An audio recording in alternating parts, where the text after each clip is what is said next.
The General will be happy, I think, to take questions both in English and in French, as you can see. Agence France-Presse. Oui, une question en français. Est-ce que, comme premier Européen à tenir ce poste, est-ce que vous notez un fossé grandissant entre les États-Unis et l'Europe au niveau de la défense, au niveau des dépenses de défense et au niveau des capacités? Non, je ne sens pas un fossé grandissant. Il y a toujours eu une différence liée à la taille des pays, aussi bien en ressources humaines qu'en ressources financières par rapport aux pays européens. Mais il y a une très très forte volonté de convergence. Je peux témoigner ici que l'accueil que j'ai reçu auprès des autorités américaines est absolument remarquable, que les autorités américaines sont totalement en faveur d'un renforcement continu du lien transatlantique, que la présence d'un commandeur européen sur le sol américain fait partie, aussi bien de manière symbolique que de manière pragmatique, de ce lien transatlantique, et qu'il y a une volonté mutuelle, quelles que soient les évolutions de chacun de nos pays individuellement, de tout faire pour que nous améliorions en permanence notre capacité à travailler ensemble. Ma vision est que, je dirais, peu importe qu'il y ait parfois des différences, et que certains pays soient plus en avance que d'autres dans le domaine technologique, du moment que nous ne créons pas des difficultés d'action commune. Il faut que nous soyons toujours capables de travailler ensemble, de manière toujours plus étroite, et ceci vaut aussi bien en ce qui concerne les aspects technologiques que les aspects humains. D'où l'importance pour moi, dans les initiatives en cours actuellement à l'OTAN, l'importance de l'aspect humain de la transformation. Et donc, le poids énorme que je mets, le travail que j'impulse dans le domaine de la formation, de l'entraînement et des exercices. El País. Général Martinez de Rituerto avec El País, en français et en Comme vous voulez. espagnol. Merci. You have spoken about NOTAN has proved the success in Libya. Libya is today a big issue here in this house. Will you characterize today's events in Libya as an accident de parcours ou dans la situation, dans l'intervention de l'OTAN, ou quel est votre avis sur cette affaire? Merci. En tant que commandant stratégique de l'OTAN, mon allusion à l'opération réussie en Libye se limitait à l'opération qu'il a fallu que nous menions. Pour la suite des événements, je m'en réfère à Oana. As you know, our mission to protect the people of Libya was successfully completed on the 31st of October last year. Ambassador Chris Stevens and his colleagues were in Libya to help Libyans achieve a better future and the transition to democracy. We pay tribute to their sacrifice. We express our strongest and deepest condolences for their loss. Our sympathy is with their families, their colleagues, with those who are wounded, with our colleagues from the State Department. And as you heard in the Secretary General's statement, we welcome the statement by the Libyan president expressing his condemnation, his condolences, and his very clear pledge to fully cooperate in the inquiry that I understand also the Libyan Congress has asked for. It is important that the new Libya that emerged last year continues to move forward towards the democratic, the secure, and the peaceful future that Libyans want. Yann.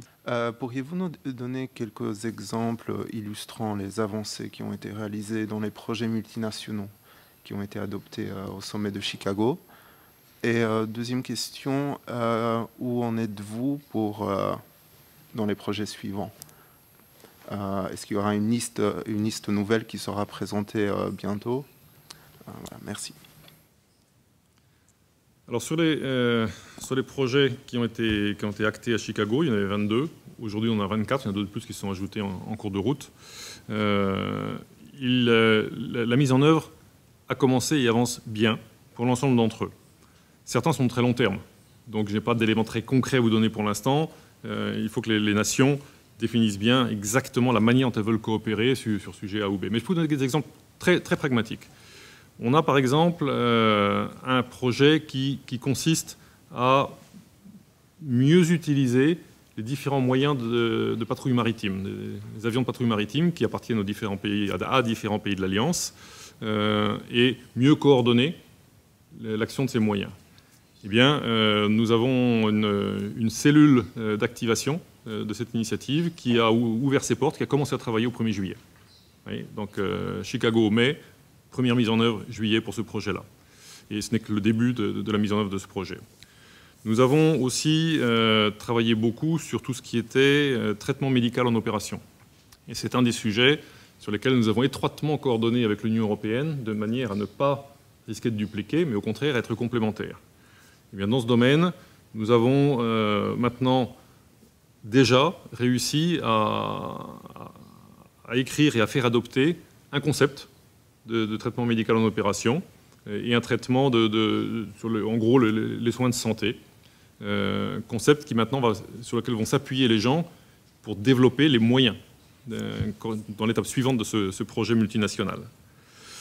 Je vous citerai un autre exemple. On a un projet qui vise à créer une interface universelle pour les armements à monter sur les avions de combat.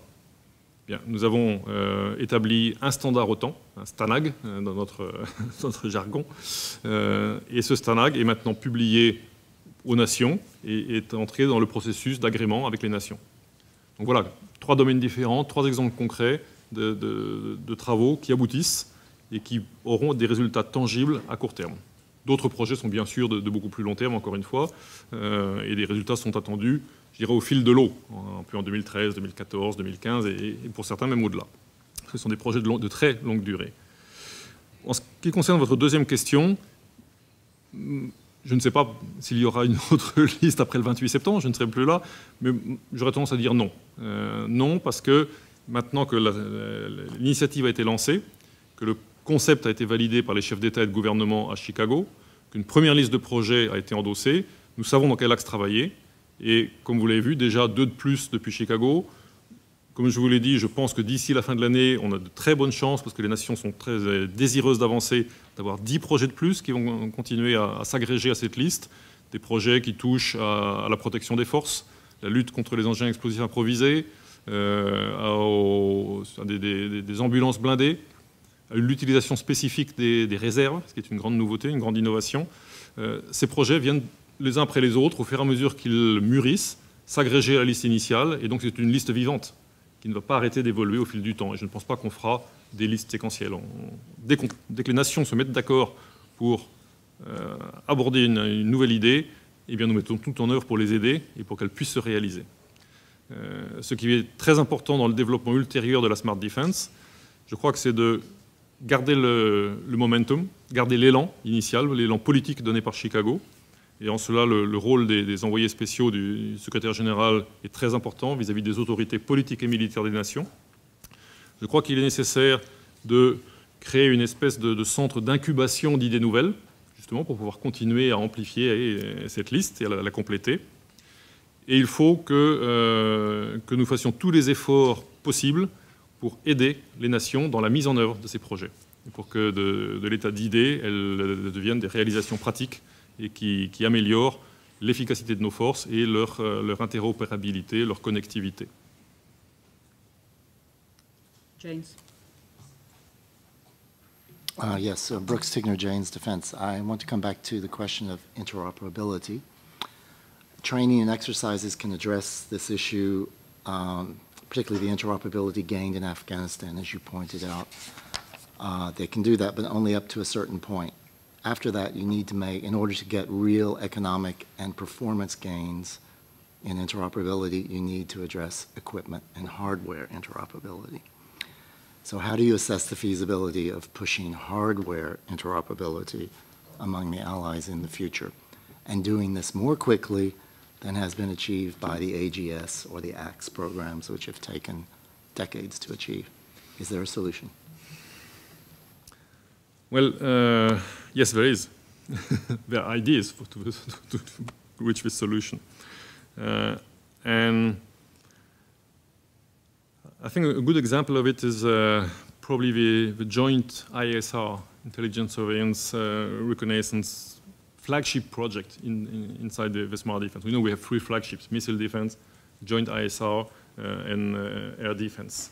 The joint ISR, in particular, is a good example of this possibility to increase interoperability, because interoperability is at the center of some of the initiatives linked to the big GISR project. And interoperability, not only technically, but also in the human domain, of course. How to train together to have the same approach, the same understanding. As far as equipment and hardware is concerned, because this is the heart of your question, this is something on which ACT has been working for years now. I would send you back to our Framework for Collaborative Interaction initiative, the FFCI, where since October 2009, when I have launched this initiative, until today, we work on those industrial partners who want to work with us, trying to explore the future. We try to share with them as much as we can of our vision of the future, and we expect from them that they share with us as much as they can of the technologies they envisage. And this includes the interoperability aspects. Today we have 70 companies working with us. In the specific domain of interoperability, we look at two layers. One is how to make sure that interoperability is integral to every future capability development, but it's part of the project from the day we start putting pen on paper or mouse on screen. And second, how can we improve or just create interoperability between existing equipments which do not have this layer? These are 2 different approaches. Both are extremely important, and both increase the global effectiveness at a very limited cost. And it's another way to compensate for reducing budgets. What we try to do now, and it's the second stage of a rocket, which I have launched in the Industry Day in London this year, how do we address small and medium-sized businesses? Because very normally, very understandably, the first companies we have been doing business with are large size, because it's easy for them to know us, because it's easy for us to know them, and because they have the adequate resources to invest with no immediate return. Because as you know, ACT is not a procurement agency. We don't buy anything. Everything is for free. So it's brain power at 0 cost for NATO, I would say, serving the future with, of course, benefit for everybody. But how do we reach the small and medium-sized businesses? They don't know us, we don't know many of them, and they don't have the resources to invest on the long term. They need short-term return. So we are now exploring all the possibilities through prime contractors, through national syndicates, domain by domain, whatever. We're open to any possibility. But I think small and medium-sized businesses are a source of innovation, and they also give a possibility for every single nation in NATO to be a player in the industrial landscape and to increase the national interest to participate into smart defense projects. So I think it's very much mutually beneficial. It's ambitious, but the beginning is looking good. Le soir. Philippe Renier, journal Le Soir, Bruxelles. Vous avez mentionné l'impact à long terme de la crise financière et budgétaire sur les investissements en matière de défense, et c'est bien sûr là d'ailleurs une convergence entre les États-Unis et l'Europe d'ailleurs. Mais est-ce qu'il y a, et la Smart Defense est une réponse à cette évolution, est-ce qu'il y a néanmoins un point à partir duquel il y aurait une préoccupation quant à la sécurité, particulièrement la sécurité du continent européen, si les économies budgétaires en cette matière continuaient à se produire, ou bien estimez-vous qu'il y a encore de la marge avant d'avoir un motif d'inquiétude à ce sujet? Je pense qu'il y a matière à être inquiet, puisque toutes nos nations, sans que ça ait été une règle d'or, mais toutes nos nations ont exprimé le souhait de maintenir au moins 2% du PNB pour les budgets de défense. rares sont les nations qui arrivent à maintenir ce seuil. Et donc, le moyen de continuer à entretenir des capacités existantes et le moyen de développer de nouvelles capacités, c'est de faire plus de choses ensemble. Et faire plus de choses ensemble, à travers la Smart Defense, ça permet d'éviter des réductions, voire des abandons de capacités dans certaines nations. Pour que cela marche, il faut bien évidemment que les nations s'intéressent à des sujets qui sont de leur propre intérêt, que ça corresponde à un intérêt général collectif de l'Alliance, que les nations trouvent le bon cercle au sein duquel développer ce projet, c'est-à-dire qui a la même vision, les mêmes besoins, les mêmes intérêts, dans un contexte que j'appelle de proximité stratégique, qui peut être lié à la géographie du voisinage, ça peut être une culture commune ou voisine, une langue voisine, ça peut être aussi un historique de coopération réussie, comme par exemple les nations qui ont travaillé depuis des années maintenant sur le F-16, il y en a dans le nord, dans le sud de l'Europe, il y en a partout. Donc la contiguïté géographique n'est pas un must, n'est pas une obligation, mais il faut donc que les nations décident dans quel groupe elles se sentent le plus à l'aise, elles ont déjà un très bon niveau de confiance mutuelle, de connaissance mutuelle, et donc le projet a le plus de chances d'aboutir. Et si les nations réussissent à remplir tous ces critères, eh bien ça leur permettra, encore une fois, de maintenir ou d'acquérir des capacités que sinon, seules, elles auraient dû abandonner.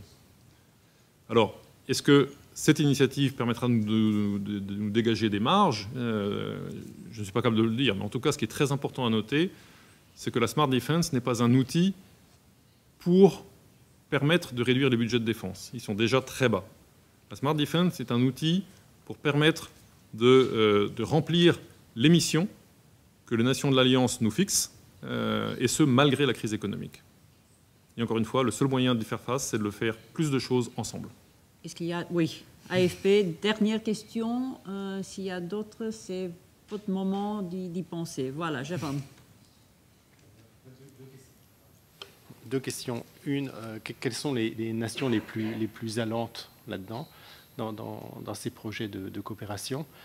Et deux yeux, vous savez qu'il y a un débat en France sur la place de la France dans l'OTAN. Quelle est votre expérience et le bilan que vous tirez du retour de la France dans le commandement intégré?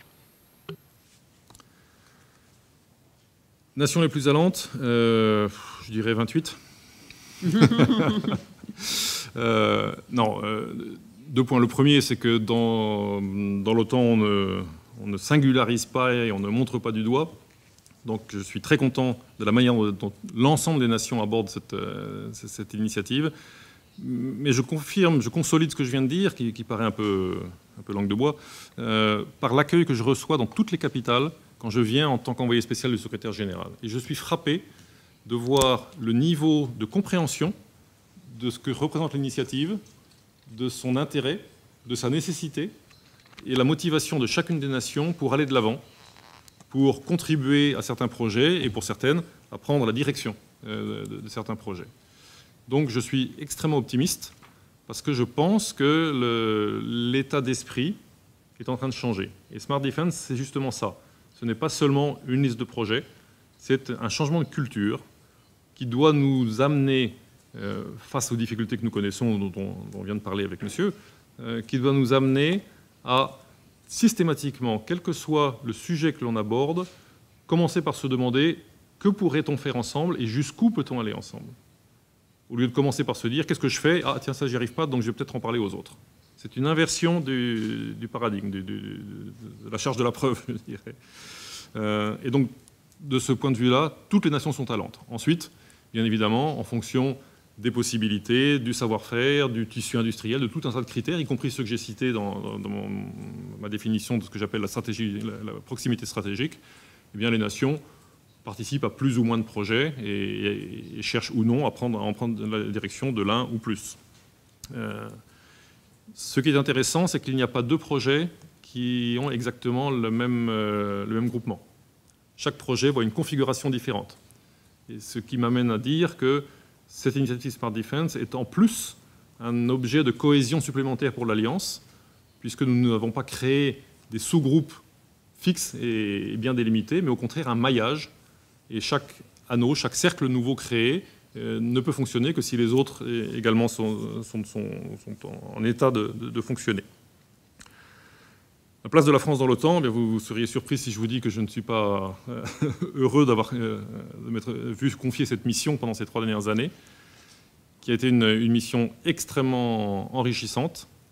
Je crois que la présence française est appréciée au sein de la structure. Je peux témoigner que les collaborateurs que la France m'envoie sont des gens de haute valeur et qu'ils sont parfaitement insérés dans cet ensemble où toutes les nations contribuent à préparer le futur.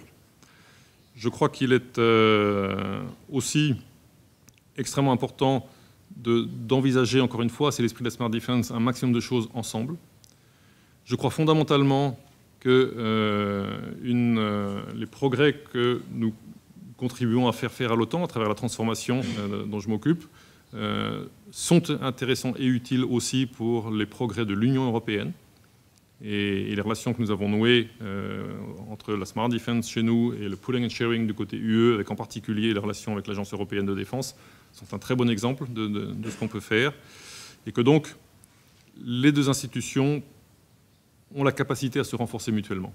Et c'est ce que nous essayons de mettre en œuvre au quotidien à ACT.